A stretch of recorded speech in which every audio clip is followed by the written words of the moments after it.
Precept upon precept. And we hope that as you watch our broadcast that you learn something out the Bible that's going to help you get a better understanding and help you obtain some salvation. Today we're going to deal with this topic of born again. Now, when you go to church and when you come up, you hear about being born again, and it's basically mythicalized. It's not properly brought across to you what born again really is. So what I have prepared to do today is I've broken down being born again based off of John chapter 3 into two sections. And we're going to look at the first section is the being born of the water. We're going to go over a few scriptures on that. And then we're going to see being born of the Spirit, because it is very important that we understand this born again. You know, a lot of people profess, they say, I'm saved and I'm a born again Christian. But a lot of times they're not really understanding what they're trying to say. Because when you say you're a born again Christian, there's some type of change that was supposed to take place. But we got to understand what Jesus is talking about when we read that John chapter 3. Because when Jesus said you must be born again, he said a few other things behind it. So we have to understand the gospel of Jesus and what he was out here preaching. So at any rate, let's go to John chapter 3 and let's learn a little bit about this born again. You know, because it's not just, you know, born again is not just getting baptized. You know, a lot of people think, okay, well, once they baptized, they're born again. That's not what qualifies you as being born again. And we're going to see that we're going to let Jesus tell it, because a lot of people don't realize Jesus was a teacher. And this is what he was doing at this time when he came in John chapter 3. He was teaching to Nicodemus, one of the rulers of the Jews. And he was explaining to him that this is what you must do in order to get your salvation. So without further ado, let's start at John chapter 3 and pick it up at verse 3. Go ahead and read. Jesus answered and said unto him, Verily, verily, I say unto thee, except a man be born again, he cannot see the kingdom of God. Okay, now as you stay with us in this class, we're gonna we're gonna be going back and forth to John chapter 3. This is gonna be the foundation of this class. So you're gonna need to hold your spot there. But he said in John chapter 3, verse 3, he said, Verily, verily, I say unto thee, except a man be born again, he cannot see the kingdom of God. See, it is important that we do understand and learn about what being born again is. This is an important topic. You know, I mean, there are, as you're going to proceed to learn, as you pay attention to these broadcasts, that we're going to deal with quite a bit of topics. You know, and I've been watching some of these other people out here teaching, you know, the gospel, and I see from left to right. You know, I see, you know, brothers out here and they teaching about being Israel, and I see people out here and they teaching, you know, God knows what. But we're going to deal with all of them here.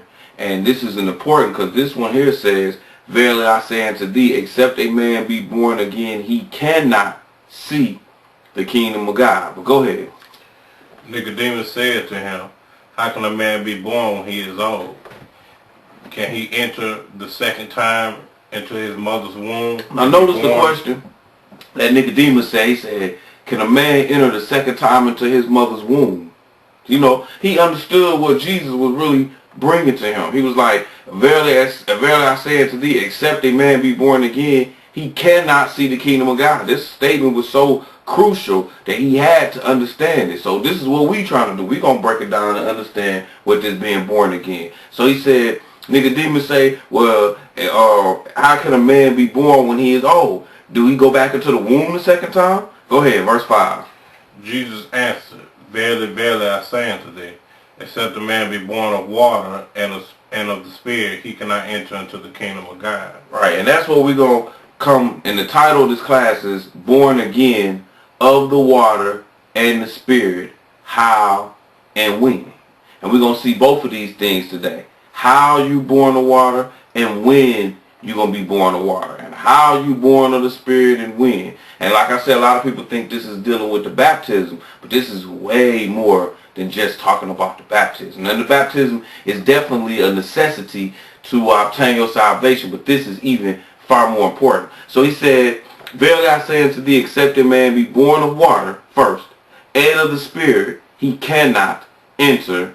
Oh, I'm sorry, that's verse, he cannot enter into the kingdom of God. You read that verse 5? Mm-hmm. Okay, so we got to know this so we can enter into the kingdom of God. Let's go over to Ephesians chapter 5, and we're going to read verse 26, because he said two things now. You got to be born of the water, and you got to be born of the Spirit. So we're going to break down that born of the water part first, because the physical act is going to take place before the spiritual act.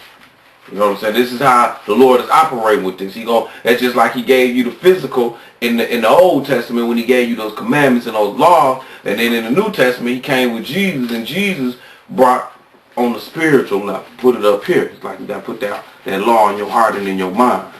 You know, so this is how he presented this. So we're going to go to the book of Ephesians, and this is in the New Testament, one of the writings of Paul, and we're going to look at one verse here, verse 5 and 26, because he said you must be born of water. And a lot of people get this confused with the baptism. But we're going to get some understanding of this today. Go ahead, brother. 5 and 26. That he might sanctify and cleanse it with the washing of the water by the word. All right, so let's go over to John chapter 4.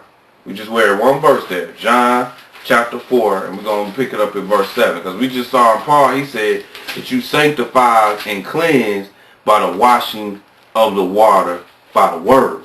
See, that's what we're going to learn today, that when he starts talking about you must be born again, we're going to see that born again of water part, that's the word. That's that getting that new mind inside of you, getting that new word in you. But we're going to learn that, though. Pick it up when you get to verse 7. Pick it up at John chapter 4 and verse 7. Go ahead. There comes the woman of Samaria. So now we learning about this Samaritan woman, and she gonna come, she at the well, and Jesus gonna approach to her. Go ahead, though.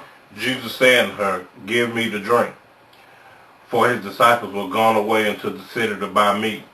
Then saith the woman of Samaria unto him, how is it that thou, being a Jew, askest drink of me, which am a woman of Samaria? Mm-hmm. For the Jews